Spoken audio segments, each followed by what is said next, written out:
Just first of all, a lot of work goes into making video content. If you do like, then please give us a thumbs up. And thank you for clicking on my video. So I try and make these videos as short as possible, but informative. I hope you like this video. I hope you learned something new. Hopefully you can find some things that you can learn. And this is quite a nice scene. This is Staithes in Yorkshire, a nice little fishing village. And it's a photo that I took when on holiday. Like I said, quite a lot of work goes into making these videos. So one of the things that I would like to ask, if you could watch for at least 3 minutes of this video. If you do like it, then obviously keep watching. I'd appreciate any of you who watch right to the end. But it's quite a simple scene. I like to simplify things. And these paintings, when I'm doing a video for YouTube, they usually take me around 30 to 40 minutes. And then the editing, which I said takes quite a bit of work. The editing actually takes longer than the painting process. I think the painting's probably the easiest part of the video. And then the editing takes anything from sort of 2 to 3 hours, and I like to speed things up here and there. You can see I forgot to press record there, but I just covered the hillside with a mix of yellow ochre and a bit of raw sienna. Again, I'm using Jackson's watercolour paints. That's where I get all my supplies from. This is Bockingford cold press, £140.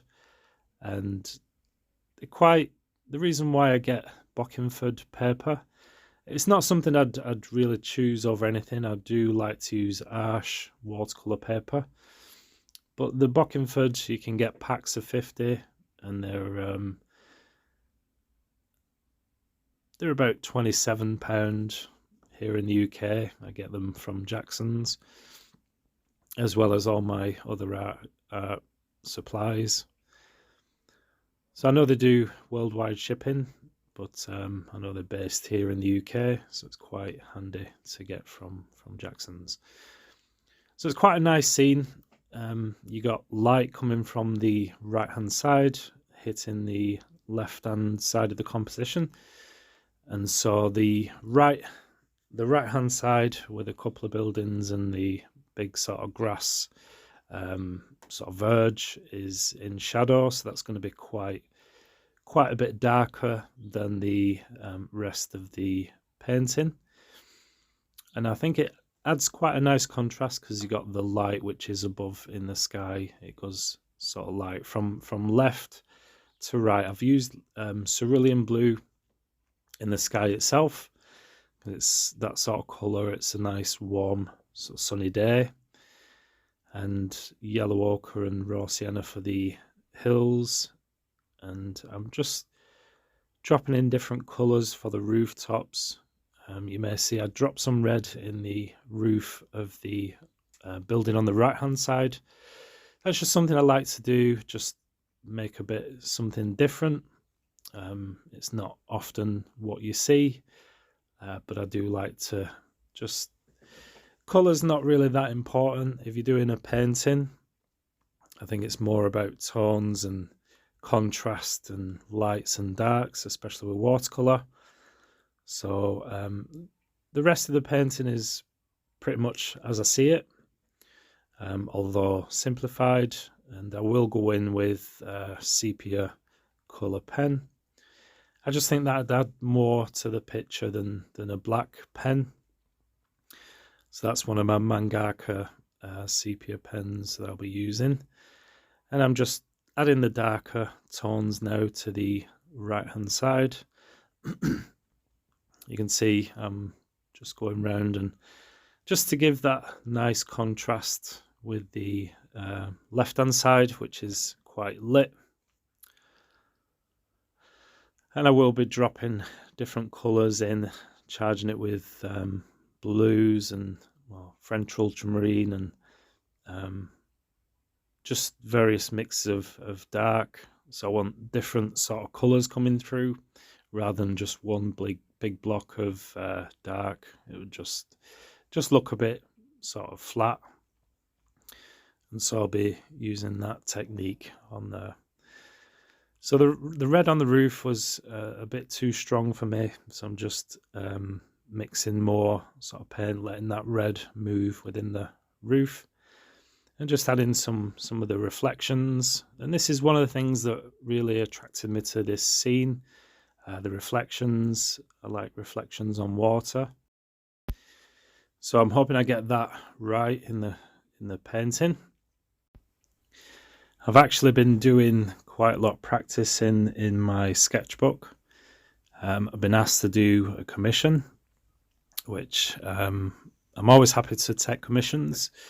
Don't get me wrong, but this one is quite a complex scene. It's a lot of details, architecture, things like that. So I think for that scene, I'll be using a pen and ink. I'll be doing sort of detailed sort of drawing first, and just adding a wash over that. So it's similar to what I'm doing here, I suppose. Although I've done the wash and the painting first, I will be going in with pen just a bit later on. You'll see that if you watch to the end, you'll see how I do that. Sometimes just to tie paintings together, just to tighten them up a little bit. You can always do painting, do a wash, and then do the drawing or the sketch over the top, which is quite a nice approach in some paintings. I just find some different sort of subjects I tackle just a bit different. Let me know what you think. If you have a certain style, if you like to paint with pen and ink, do a line and wash, just drop us a comment. Let me know what you think of this technique. You see, I'm using different sort of techniques just to get this sort of hillside on the right. So I've just been blotting out some of the paint. I don't want it one big sort of same color all the way through. You can see different sort of lighter tones within the dark, and that's probably from the reflections in the water. And it's quite nice because you got these bits of green, sort of, I don't know, the little bushes or little bits of green foliage on the, I don't know, it's a mountain or just the landmass on the left hand side. So I'm just dropping in the lighter tone of the green, and that will be the lightest part. I'll be going over, you can see I'm dropping bits of dark now while it's still wet, just to let that paint softly diffuse and mix with the lighter tones, so you can see some of the lighter green coming through here and there. So again, I'm using that in the reflection, so anything that I paint on the top will be reflected in the water. And there's a nice green sort of layer on the top of this land, which is obviously the grass and just the bits of greenery. You can see just popping in dots here and there of green, and there's these nice lines in the land. So I'm just dropping them in, and so the buildings. There's some buildings that are white, so I'm leaving those as they are, so that makes a nice sunlit sort of building.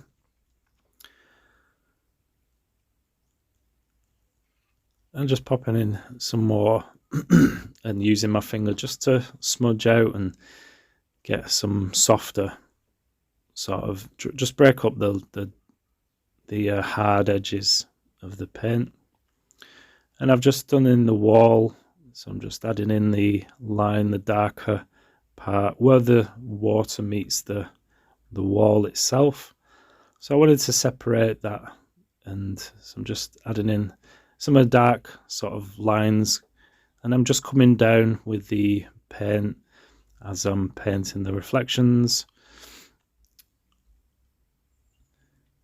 As you can see, I've actually bought some new tape. I know I've had trouble with the masking tape, so this is I think it's proper decorator's tape, so hopefully that will make a difference as well. A couple of times when I've used tape and I'm taking it off, sometimes it does to the paper, the surface of the paper, so you do have to bear that in mind. But I've heard that if you use like a heat tool or a hairdryer, if you heat the tape up, it loses its stickiness. So whether that's true, I don't know.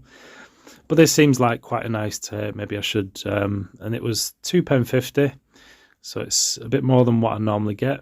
Usually I get a pack of sort of 4 for £1. So whether that's because I'm getting a cheaper tape, I'm not sure. But this one seems a lot less sticky, and it's a bit wider as well. So it's quite a nice tape to use. So here I'm using my sepia pen now, just doing the outline really of all the buildings and just adding some detail to the buildings. We can see that. So this is where the painting starts to come together. As you use a pen, it just gives that sharper, sort of tighter look.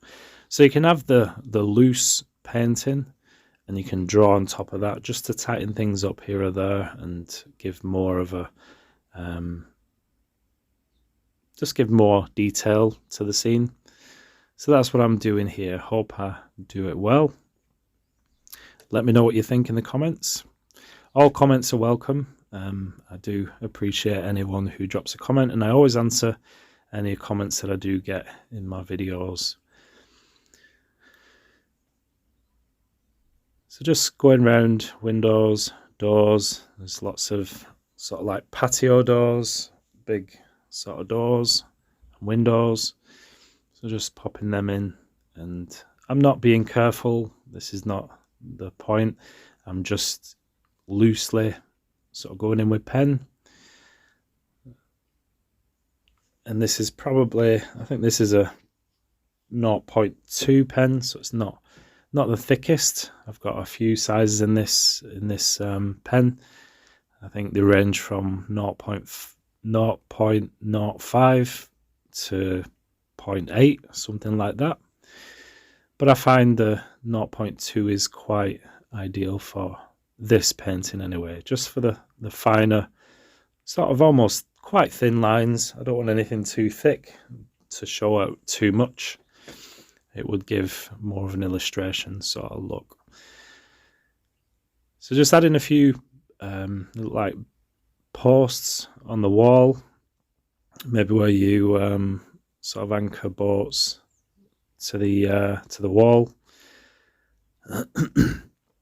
So just added those, and just a few details here and there. I'm adding some pen work to the hillside, to the trees and bits of bushes, and just some of the lines, just to give some more definition. I've got a few chimneys to do, and just to separate each building. So I kind of like this loose style. Let me know what you think. If you do like this sort of style, then please give me a thumbs up. And if you are new to my channel and you've not seen anything like this before, then please do subscribe. I do bring videos each and every week, so if you hit the bell notification as well, then you will be informed next time I post anything else on my video, on my channel. So we're really coming to the end now. I've just got to finish off here and there and then remove the tape. I do like the way the tape gives that nice crisp clean edge, and it gives you a sort of a view of what the painting will be like once it's framed, if that's what you do, mount and frame any pieces that you do. So there we go. Can't see anything else to do, just sign this one, and I'm using my white gel pen, this white ink, so it shows up on the dark, and just removing the masking tape, which is quite nice. It's not too sticky, and it's giving me a nice clean edge border. So there we go. Let's have a closer look. Thanks for watching. I hope you like this, and I'll see you in the next video. Take care. Thanks for watching. Bye bye.